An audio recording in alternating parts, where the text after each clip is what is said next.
各位朋友，今日我想同大家傾一個每個家庭都避唔開嘅話題。大家不妨企起身，行到屋企個衣櫃面前，將櫃門打開。你見到啲咩？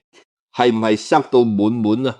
當當，甚至一開櫃門就有衫要跌出嚟，隨手抽出一件，發覺係5、6年前買嘅，吊牌都未剪，再翻一件係仔女買俾你，款式太年輕，你覺得自己着唔出。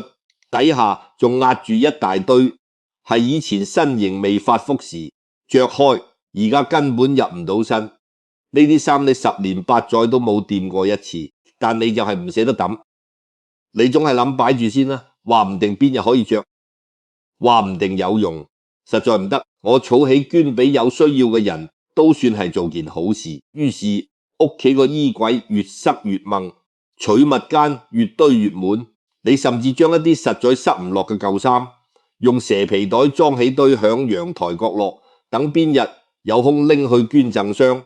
我同你講，停手，由今日開始即刻徹底停手。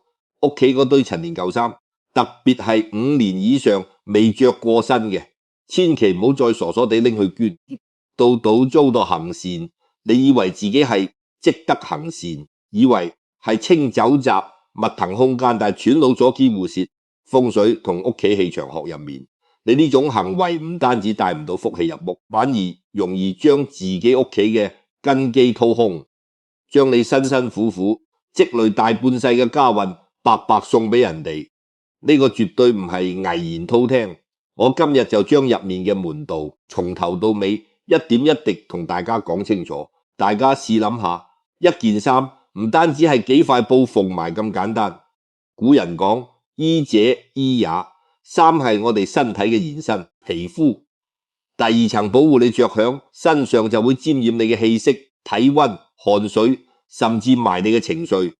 你開心時着嘅衫，同你難過時披嘅外套，上面承載嘅能量場完全唔一樣。響長輩觀念入面，衫係有記憶，佢陪你走過風風雨雨，吸納晒你成段生活足跡。一件俾你棄置箱底幾年嘅舊衫，附住嘅氣息變得附住嘅氣息，早已變得陳舊停滯，甚至帶衰敗之氣。呢種氣孔水上叫做滯氣，滯氣唔流動，就好似一潭死水，慢慢滋生細菌霉味，仲會生出拖累家運嘅負面能量。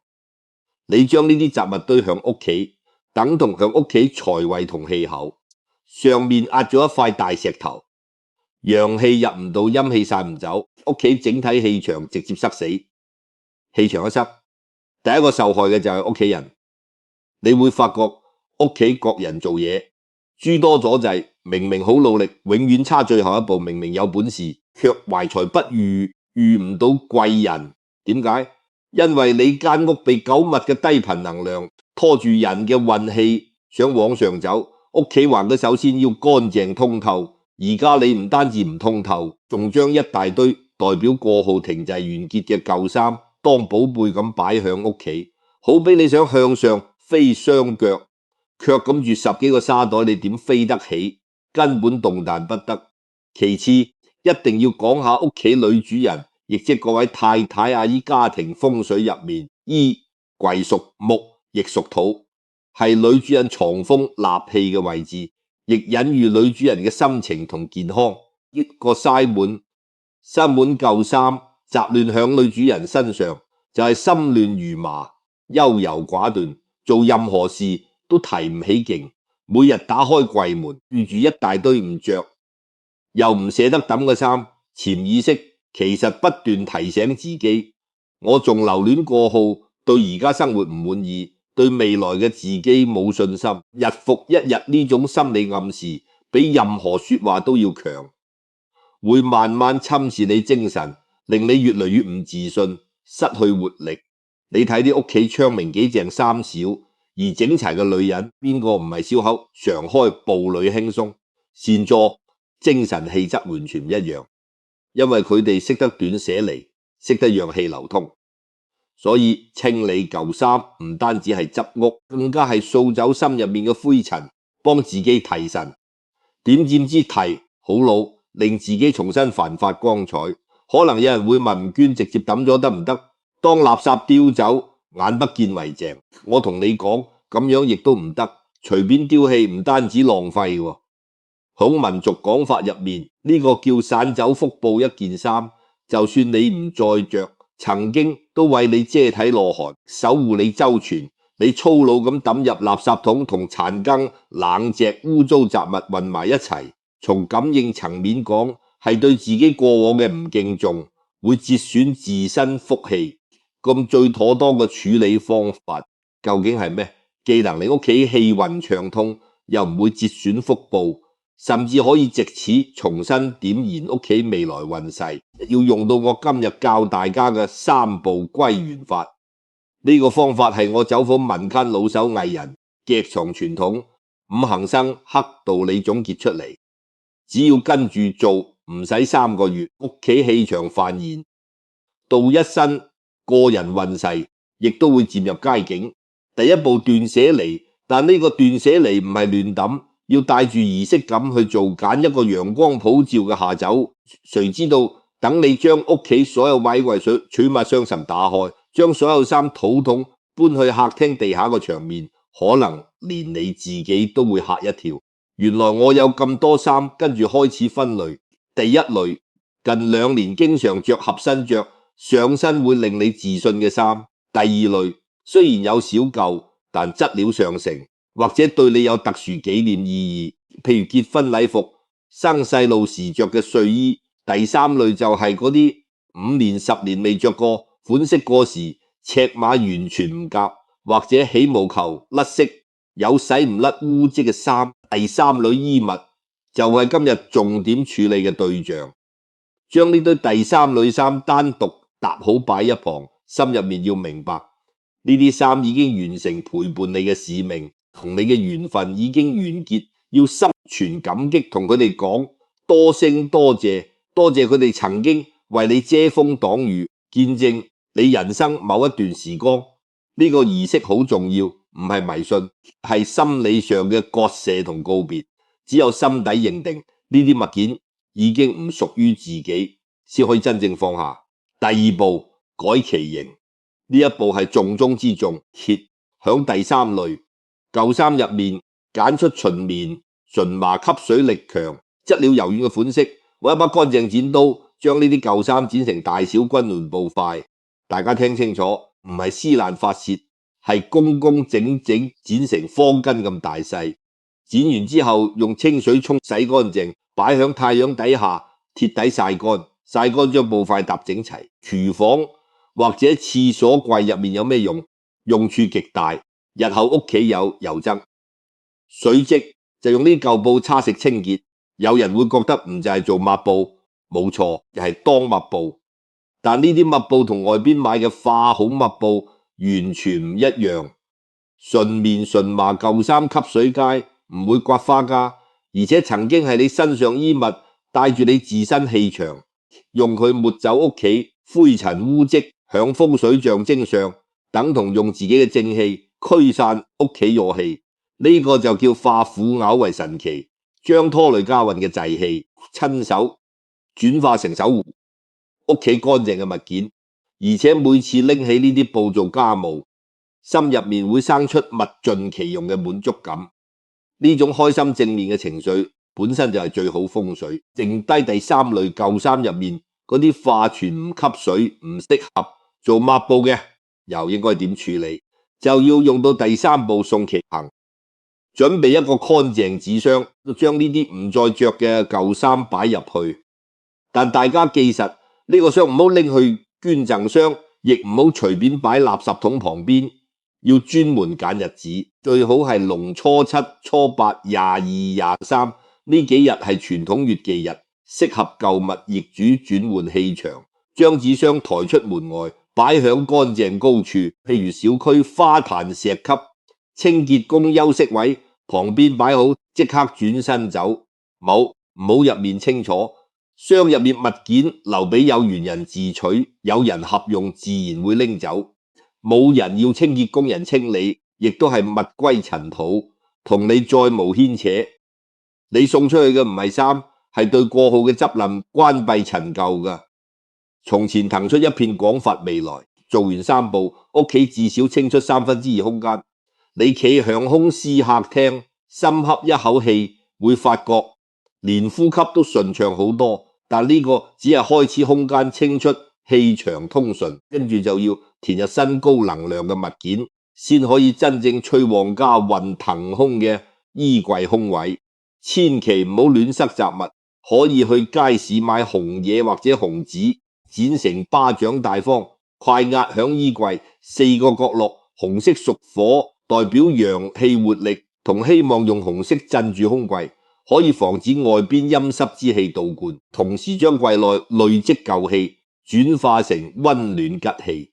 做完呢樣，第2件要做嘅就係買一件新衫，一定要翻新嘅，唔使好貴，但一定要自己真心中意合身，色作鮮亮，代表全新開始，代表你對未來生活嘅祝福同期盼。買翻唔好捨得收埋，揾近排好日子，譬如初1、15或者自己生日，正式着上身着新衫嗰陣，同自己講，由今日起告別繁雜陳舊嘅過號，輕裝上陣迎來新生。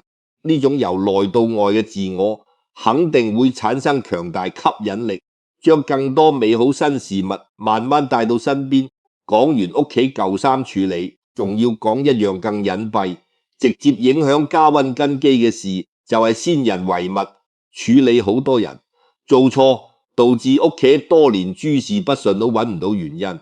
如果屋企長輩離世留低嘅衫，除咗少數極具紀念價值，譬如老人家最中意着嘅中山裝出嫁時生花大襯，可以用樟木箱單獨收好留作念想。其餘大量日常舊衫絕對唔適合長期同活人衫擺同一個衣櫃，因為先人衣物帶濃重陰靜之氣，同活人需要嘅陽氣相衝，長期運放會令男主人自意停滯，女主人體弱多病，細路學業毫無進步。先人衫最佳處理方式係隨先人一齊焚化，傳統叫送寒衣，等先人另一個世界有衫可寒。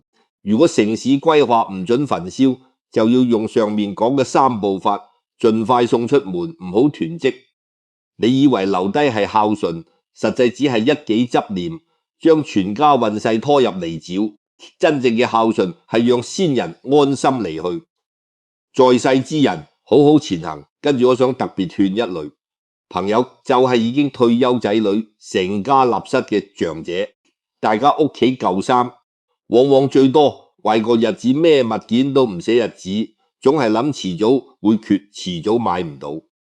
我同你講，呢種心態正係晚年過得唔自在嘅根源。成日儲一大堆殘舊衫，等仔孫翻嚟硬塞俾佢哋，或者諗住捐去山區災區，心意固明白。而家唔係幾十年前物資極之豐足遲做，等你災區需要嘅唔係變形舊秋褲，而係現今新鮮食物同藥物。你花大把時間洗乾淨變形舊冷衫寄出去，路上好半個月，送到多數都會當垃圾處理，白白費力，仲攞人情。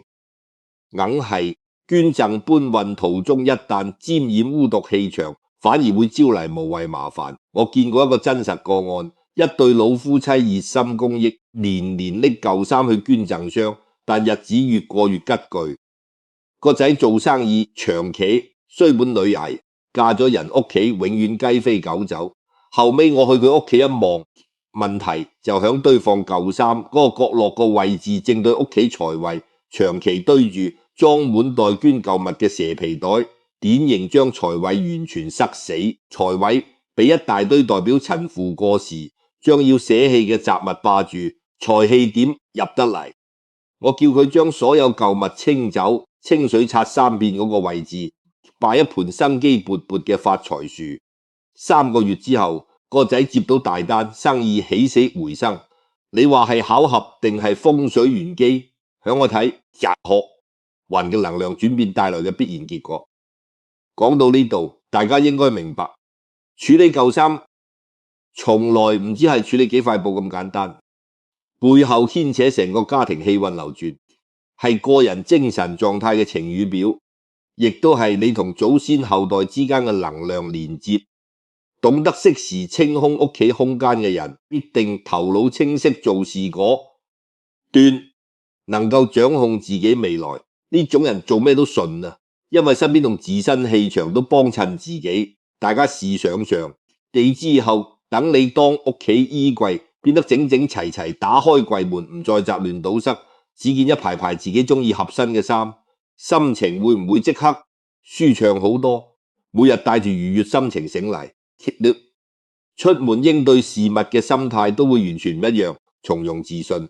旁人見到你亦都會覺得煥然一新。一旦良性循環展開，貴人運、事業運、健康運都會逐步提升。我哋成日出去拜神祈福，希望菩薩保佑升官發財、家宅安寧，但其實真正風水就響自己屋企，響每日起居嘅細微之處，將屋企氣場調順，個人運勢自然順，將舊雜物清走，心入面包袱亦都一變放下。今日返屋企即刻打開衣櫃，到最易處理嘅抽吊或者當季衫開始踏出改變。第一步唔需要一日之內全部處理妥當，但一定有開始嘅決心，執好一件衫，心態就轉變一分，整理完整個衣櫃，自身能量場就完成一次升級。另外提醒中意響陽台堆雜物嘅朋友，陽台響家居風水入面屬納氣口，係屋企同外界交換能量嘅重要通道。你將一大堆無用舊鞋、爛遮廢紙相堆響陽台，等同間屋戴咗一個滿布灰塵嘅污糟口罩。啲外邊新鮮空氣、陽光吉氣全部被雜物阻擋，所以陽台雜物該就抌，該賣就賣，保持空晒。明亮屋企換至最少提升30%。最後分享終極揼門，處理晒所有舊衫之後，揾一撮粗鹽落鐵鑊炕炒，炒到微微發黃，發出噼啪聲，趁熱用紅布包好，拎住呢個熱鹽包企響客廳中央，順時針由內向外慢慢打圈。鹽響傳統風水入面係辟邪化煞之物，炒熱嘅鹽陽氣更足，做呢個動作時心入面默念舊氣散去，新氣入屋，晦氣遠走，福氣臨門。轉3圈之後，將鹽包擺向大門口，等自然冷卻，連同紅布一拔，抌出外邊垃圾桶。呢個簡單儀式徹底清走屋企累積多年陰晦之氣，為迎接新運鋪路。好，今日呢個話題講得夠透徹，你可以繼續守住一堆5年8年唔着嘅舊衫，佢哋奇蹟變成古董或者寄望捐出去，換所謂功德。但我講句難聽說話，唔捨得今日嘅殘舊雜物，就唔好怪明日好運唔嚟。你捨得清空衣櫃入面嘅垃圾，上天先肯將新福氣送俾你。